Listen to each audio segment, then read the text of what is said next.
شریعت نے میراث کے احکام قرآن کریم میں تفصیل کے ساتھ نازل فرمائے اور یہ فرمایا کہ جب کسی کا انتقال ہو تو اس وقت میں سب سے پہلا کام یہ ہونا چاہیے کہ اس کا جو ترکہ ہے، جو کچھ اس نے میراث میں چھوڑا ہے، وہ نقدی ہو، وہ سونا ہو، وہ جائیداد ہو، کوئی مکان ہو، کوئی زمین ہو، وہ شرعی قاعدے کے مطابق آپس میں تقسیم کر لو۔ اگر وہ تقسیم نہیں کی اور کوئی ایک فرد اس کے اوپر قابض رہا تو جس شخص نے اس پر قبضہ کیا ہے وہ اس کے مال میں حرام شامل ہو گیا۔ یہ مسئلہ ہوتا ہے، عام طور پر ایک بڑی زبردست غلط فہمی پھیلی ہوئی ہے کہ بھئی ابھی تو انتقال ہوا ہے، ابھی ایک دم سے ہم حصے بکھرے کرنا شروع کر دیں، بٹوارہ کرنے لگیں، یہ ہمیں اچھا نہیں لگتا کہ ابھی تو دنیا سے جانے والے کا کفن بھی میلا نہیں ہوا اور ابھی ہم اس کی جائیداد کا بٹوارہ شروع کر دیں۔ اس کو بہت برا سمجھا جاتا ہے، معیوب سمجھا جاتا ہے۔ حالانکہ شریعت کا حکم یہ ہے کہ جلد از جلد اس کی میراث کو تقسیم کرو،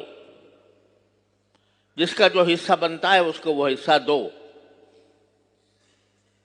اب مرتے ہی، انتقال ہوتے ہی اس کے تمام املاک وہ اس کے وارثوں کا حق بن گئے، اب اس کی ملکیت نہیں رہی، وارث اس کے مالک بن گئے۔ اب اگر اس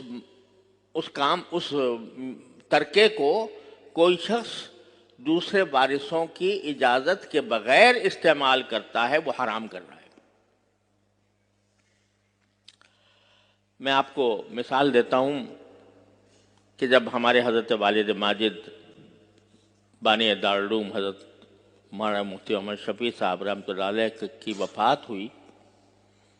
تو میرے شیخ حضرت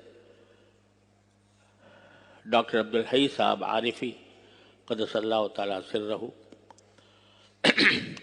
وہ تشریف لائے اسی دن جس دن وفات ہوئی، اور جس دن تجہیز و تکفین ہو چکی تھی یا ہونے والی تھی، اب مجھے صحیح یاد نہیں رہا، اس وقت تشریف لائے تو طبیعت پر بہت زیادہ تھکاوٹ تھی۔ ایک تو صدمے کا اثر تھا، حضرت کو میرے والد ماجد رحمۃ اللہ علیہ سے بہت زیادہ محبت تھی، صدمے کا اثر بھی تھا اور کچھ تھکن بھی تھی، تو کمزوری محسوس ہو رہی تھی۔ تو ہم نے حضرت والد صاحب رحمۃ اللہ علیہ کے سرہانے ایک خمیرہ رکھا رہتا تھا، خمیرہ جو ذرا تقویت کے لیے ہوتا ہے، تو ہم وہ لے آئے کہ حضرت یہ تھوڑا سا خمیرہ تناول فرما لیں تاکہ آپ کی کمزوری دور ہو جائے۔ تو حضرت نے فرمایا بھائی یہ تم کیسے لے آئے، یہ تو اب ترکہ ہو گیا، یہ تو میراث کا حصہ ہو گیا اور یہ اس میں میراث وارثوں کا حق بن گیا، تم نے کیسے اس کے اوپر تصرف کیا کہ مجھے لا کر دے دیا؟ ہم نے عرض کیا کہ الحمدللہ سارے ورثاء موجود ہیں، بالغ ہیں، عاقل ہیں، اور سب اپنی مرضی سے، اپنی خوشی سے یہ آپ کی خدمت میں پیش کر رہے ہیں، اس لیے آپ اس میں تعامل نہ فرمائیں۔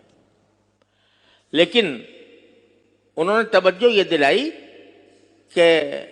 انتقال ہونے کے بعد سب سے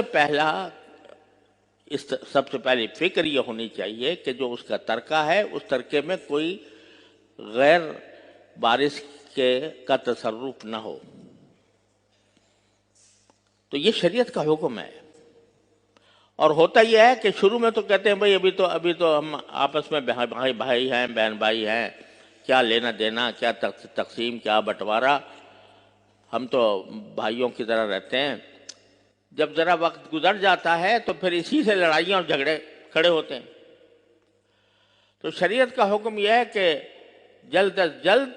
ترکے کو تقسیم کرو جس طرح ممکن ہو۔ اب اگر ایک آدمی بڑا بھائی ہے، مثلا وہ ایک کاروبار اس کے والد چھوڑ کر گیا ہے، تو انتقال کے بعد بڑا بھائی تصرف کرتا ہے اس میں، کاروبار کو وہ سنبھالتا ہے،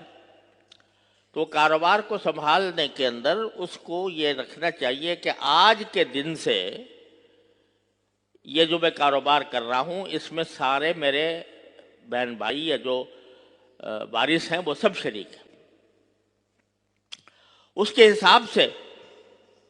اس کو یہ کرنا چاہیے کہ بھئی چونکہ ہم شریک ہیں، یا تو ہم فوراً اپنے حصے الگ کر لیں، یا اگر کاروبار آگے جاری رکھنا ہے تو تمام ورثاء سے اجازت لے کر اور کوئی معاملہ طے کر کے کہ اس کاروبار کو جب چلایا جائے گا تو اس میں نفع جائے گا تو وہ کس طرح تقسیم ہوگا، یہ کرنا لازمی ہے، ضروری ہے۔ اگر وہ شخص اس کاروبار پر اس نے قبضہ کر لیا یا وہ کاروبار چلاتا رہا، دوسرے وارثوں سے کچھ پوچھا نہیں، دوسرے وارثوں کی کوئی مرضی نہیں لی، تو اس کے کھانے میں حرام شامل ہو گیا۔